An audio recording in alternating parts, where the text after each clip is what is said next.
अस्सलाम वालेकुम viewers, welcome to the learning hub. मेरी आज की वीडियो बहुत इंटरेस्टिंग है।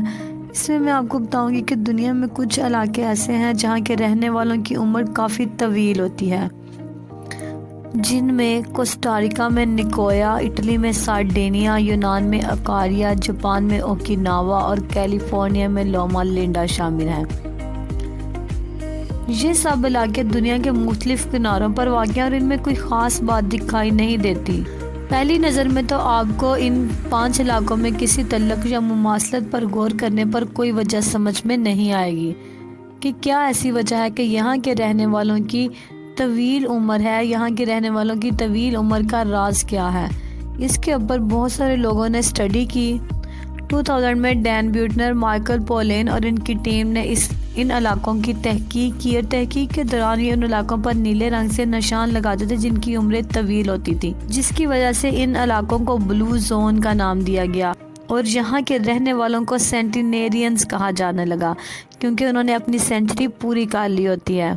डैन ब्यूटनर और उनकी टीम ने जब अपनी रिपोर्ट तैयार की तो उन्होंने बताया कि यहाँ के लोगों की तवील उम्र की असल वजह क्या है। उनके मुताबिक इनकी तवील उम्र का राज इनकी लाइफस्टाइल हैबिट्स हैं। इन लोगों में 9 कॉमन हैबिट्स पाई गई जिनको पावर 9 भी कहा जाने लगा। आज की इस वीडियो में मैं आपको इन हैबिट्स के बारे में बताऊंगी ताकि आप भी इन हैबिट्स पर अमल करके एक लंबी, सेहतमंद और खुशगवार ज़िंदगी गुजार सकें। Number 1, move naturally. ये लोग कुदरती तौर पर बहुत ज़्यादा चलते फिरते हैं, नेचुरल वॉकिंग। इसका मतलब ये नहीं कि वो किसी मैराथन रेस में हिस्सा लेते हैं या जिम ज्वाइन करते हैं, बल्कि इनके इलाकों की साख्त इस तरह की होती है कि ये इनको ज़्यादा से ज़्यादा मूव करना पड़ता है। ये गाड़ियों का इस्तेमाल कम करते हैं और पैदल ज़्यादा चलते हैं। इसके अलावा साइकिलिंग ज़्यादा करते हैं। इन्होंने अपने घरों के आसपास, क्योंकि ये पहाड़ी इलाके होते हैं, इनको ज़्यादा चलना पड़ता है, और इन्होंने अपने घरों के आसपास बागात बनाए होते हैं, फार्म हाउसेस बनाए होते हैं जिस पर ये काम करते हैं, जिसकी वजह से इनको ज़्यादा चलना फिरना पड़ता है और ये सेहतमंद और खुशगवार ज़िंदगी गुजार रहे होते हैं। The second is purpose. Japan के लोग इकागाई नामी एक कॉन्सेप्ट पर अमल करते हैं जिसका मतलब है रीज़न फॉर बीइंग, यानी लोगों की ज़िंदगी में कोई ना कोई मकसद होता है। ये रिटायरमेंट के बाद बैठे नहीं रहते बल्कि अपने लिए कोई ना कोई इकागाई ढूंढते हैं।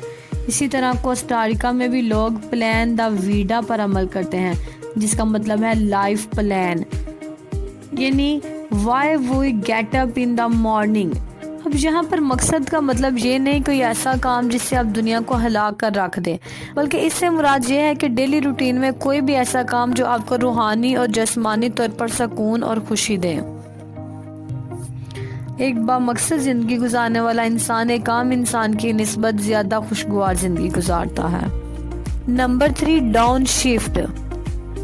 ऐसा नहीं है कि यहाँ के लोगों को स्ट्रेस फ्री हैं, बल्कि वो अपने डेली रूटीन में से कुछ वक्त अपने लिए निकालते हैं जिसमें वो अपने एंसेस्टर्स को याद करते हैं। कैलिफोर्निया के लोग दोपहर में नैप लेते हैं और इटली के लोग हैप्पी आवर्स को प्रैक्टिस करते हैं।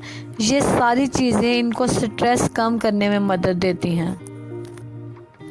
4th one is 80% rule. Okinawa में रहने वाले लोग हारा हाचीबू एक कदीमी असूल की पाबंदी करते हैं, जिसका मतलब है कि जब आपका मैदा, आपका स्टमक 80% तक फिल हो गया है तो खाने से हाथ उठा लीजिए।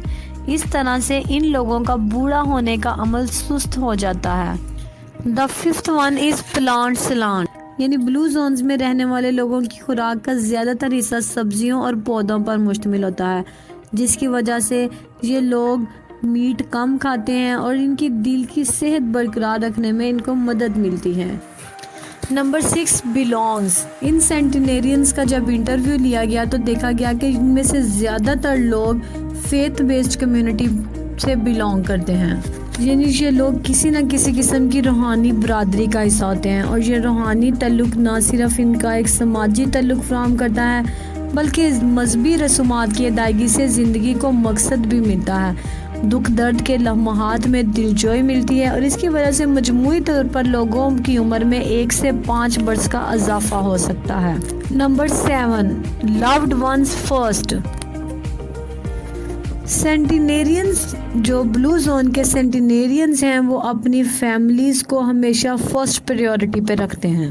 وہاں کے لوگ اپنے بوڑھے ماں باپ یا بوڑھے رشتہ داروں کے آس پاس ہی رہتے ہیں اور یہ بات تسلیم شدہ ہے کہ اپنے لوگوں کے آس پاس ہونے اور قریبی تعلق کا احساس ذہنی دباؤ کو کم کرتا ہے۔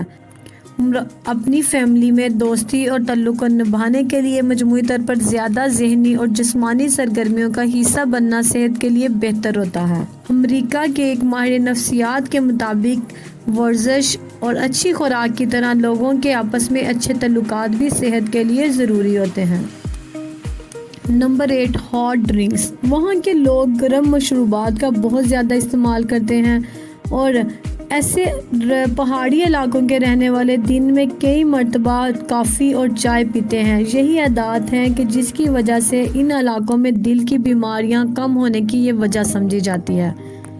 جی تو یہ تھی وہ ہیبٹس۔ میں امید کرتی ہوں کہ آپ کو میری یہ ویڈیو پسند آئی ہوگی اور آپ بھی اپنی لائف میں ان ہیبٹس کو اپنانے کی کوشش کریں تاکہ آپ بھی ایک اچھی، خوشگوار اور لمبی زندگی گزار سکیں۔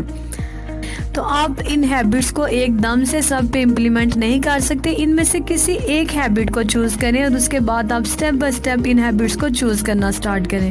کمنٹ باکس میں کمنٹ کر کے ضرور بتائیے گا کہ آپ پہلے کس ہیبٹ کو چوز کرنا پسند کریں گے۔